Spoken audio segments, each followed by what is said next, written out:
see me early. Hey, Effie. I don't know her. If you stop bringing us down and get back there. Why, Curtis? You don't need me.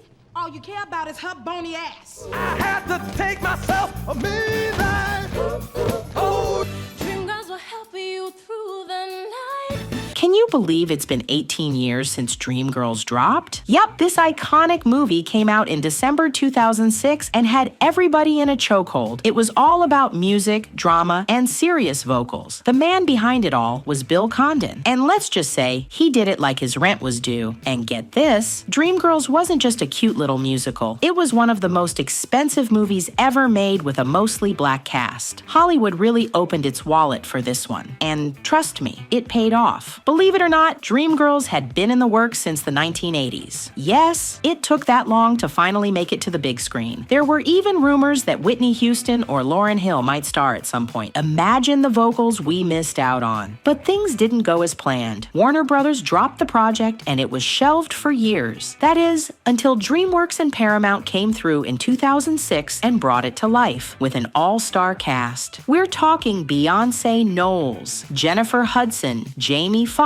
and Eddie Murphy, just to name a few. The talent was next level. The story is set in the 60s and 70s, and while it's inspired by the Supremes and the Motown era, it's still a work of fiction. It follows three young women, Deena, played by Beyonce, Effie, played by Jennifer Hudson, and Laurel, played by Anika Noni Rose, who perform together as the Dreamettes. They start out as backup singers for a flashy soul artist named Jimmy Thunder Early, played by Eddie Murphy. But once their manager, Curtis Taylor Jr., played by Jamie Foxx, sees their star potential, he pushes them to the front and forms a new group, The Dreams. From there, the drama kicks in. There's love, betrayal, shady deals, and plenty of unforgettable music. The songs are catchy, the performances are emotional, and the story hits all the right notes. Effie's character was inspired by Florence Ballard from the Supremes, while Deena is loosely based on Diana Ross, and Curtis Taylor Jr. represents Motown founder Berry Gordy Jr. So while the movie's technically fiction, it definitely pulls from real-life industry drama. Now, if this story sounds familiar, that's because Dreamgirls is based on the hit Broadway musical from 1981. The original stage show was a huge success. It was nominated for 13 Tony Awards and won 6. The cast album also picked up 2 Grammy Awards. So yeah, the movie had a lot to live up to. And let's not forget the money this movie pulled in. DreamWorks reportedly threw in a massive budget, somewhere around $70 to $80 million. But guess what? It paid off big time. The film made over $258 million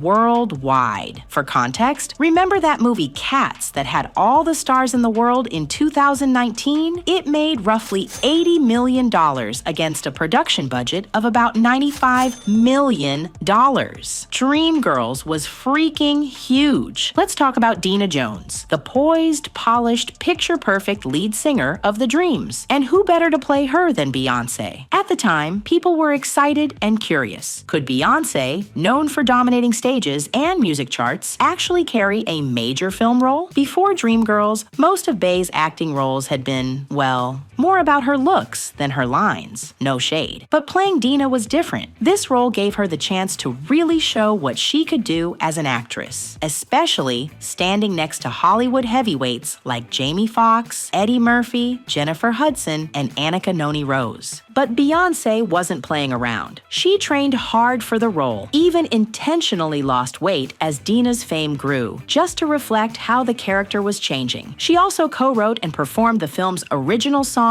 Listen, which became a whole moment of its own. Now here's a fun fact. Listen wasn't even part of the original Broadway show. Director Bill Condon added it to the film because he felt the second half needed a little more emotional punch. Safe to say, it delivered. The song hit so hard it was later added to the stage version too. Behind the scenes though, woo, the media loved to stir things up. Even before the movie came out, there were rumors that Beyonce was jealous of all the attention Jennifer Hudson was getting. The press tried to make it a full-on diva showdown, but Hudson shut that down fast. She made it clear there was no drama between her and Bey, just two women doing their thing. Still, the headlines were messy, especially since Hudson went on to win a Golden Globe and a SAG award for her role as Effie. Everyone was already already whispering about the Oscar buzz. Meanwhile, reports were flying that Beyonce was paid around $12.5 million for the film, while Hudson's salary was never officially revealed. Another interesting detail, Beyonce almost didn't get the role. She once shared that the director wasn't sure she could play young Deena because her stage presence was too strong. He worried she might not be able to tone it down. But after a screen test, she landed the part and was actually the first person cast. Still, it wasn't all smooth sailing. Since Deena had a soft, restrained voice with less soul than Beyonce's usual style, she had to hold back a lot. She couldn't sing with her usual growls and runs. Not until that big release moment in Listen. And let's be honest, if you've ever watched Dreamgirls, you probably found yourself clapping during the film like it was a live concert. That's the kind of energy it brings. Bring snacks, maybe bring a date. Next up, let's talk about the voice that shook every seat in the theater.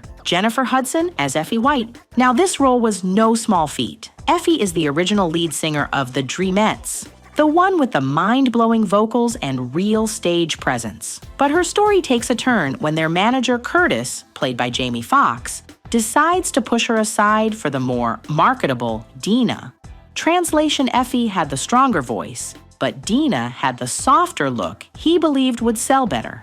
And to make things worse, Curtis starts dating Deena behind Effie's back. Yeah, it gets really messy. This betrayal is what leads Effie to explode with that unforgettable performance. And I'm telling you, I'm not going. Not only is it the most iconic song in the movie, it's also the moment that basically sealed J-Hud's Oscar win for Best Supporting Actress. The acting, the vocals, the raw heartbreak, she gave everything in that scene. What makes that moment hit even harder? It comes right after the full cast number, It's All Over, which is already emotionally charged and powerful. So by the time Effie breaks into her solo, you're already halfway to crying.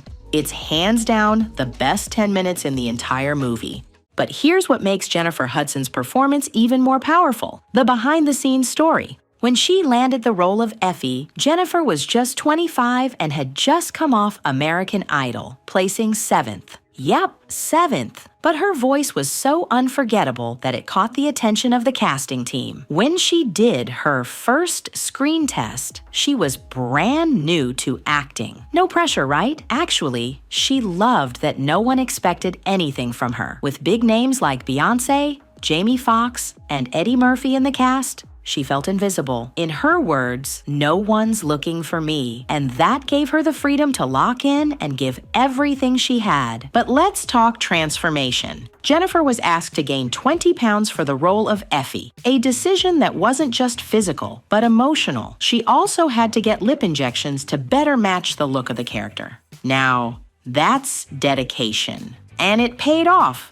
I mean, who gets an Oscar for their first movie ever? Even more touching, Hudson said the story of Dreamgirls reminded her of her grandmother, someone she believed had the talent to be a performer but never got the chance. So when she performed that song, she wasn't just acting. She was honoring her grandma's dreams too. That emotional connection is probably what made her rendition of "And I'm Telling You" feel so real. And fun fact, the 43-year-old is now officially an EGOT winner. That's Emmy, Grammy, Oscar, and Tony. From Idol reject to Hollywood royalty with a $30 million net worth, yeah, sis made it. Okay, but let's talk about Anika Noni Rose, the low-key MVP of Dreamgirls. While everyone was busy debating Beyonce versus J-Hud, sis slid in like, "I'll just act, sing, and steal every scene quietly. Thanks." She played Laurel Robinson, the bubbly third of the Dreamettes. Soft-spoken but don't get it twisted, she had layers. Her character falls head over heels for the flashy, chaotic king of R&B himself, James Thunder Early, aka Eddie Murphy being unhinged in the best way.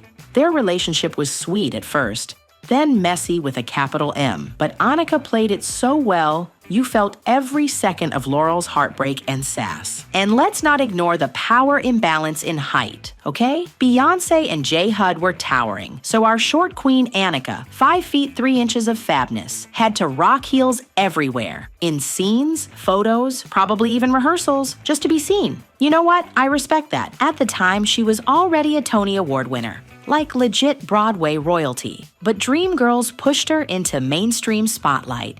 And then, just when people were like, "Who is she again?" she said, "Boom, I'm a Disney princess now." Yup, Anika went on to voice Princess Tiana, the very first Black Disney princess in The Princess and the Frog.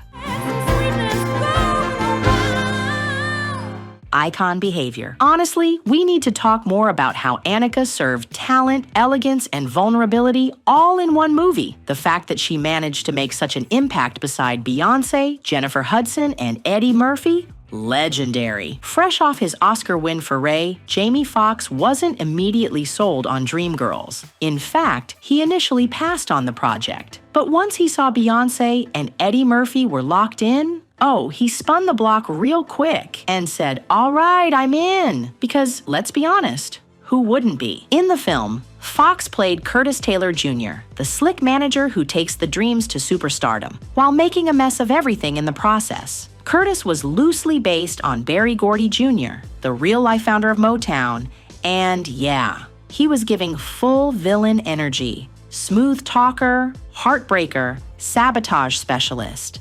Since Dreamgirls, Foxx has stayed booked and busy, stacking his acting resume and his bank account with a net worth now estimated at $170 million. Light work for Mr. Foxx. Let's talk about Jimmy Thunder early, the chaotic, soulful legend with a voice that could shake the room. Played by none other than Eddie Murphy, Jimmy was the old-school star battling to stay relevant in a changing music world. He was wild, lovable, and always one step away from a total meltdown.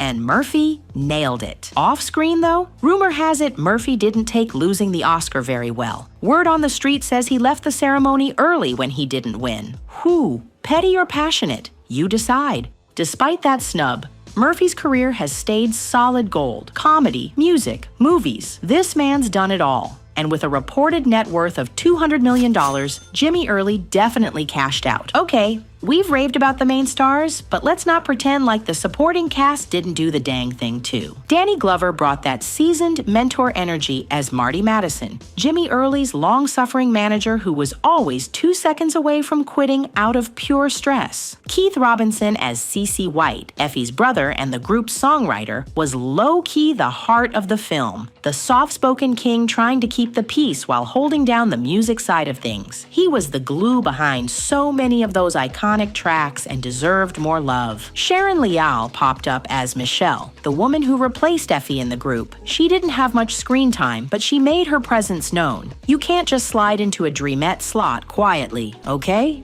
Even Hinton Battle, a 3-time Tony Award winner, popped in for a cameo as Wayne, and if you blinked, you might have missed him. But the real ones caught it. And in fact, Usher was this close to being part of the Dreamgirls cast. Can you imagine that smooth falsetto sliding into one of those R&B numbers? Oh, what could have been?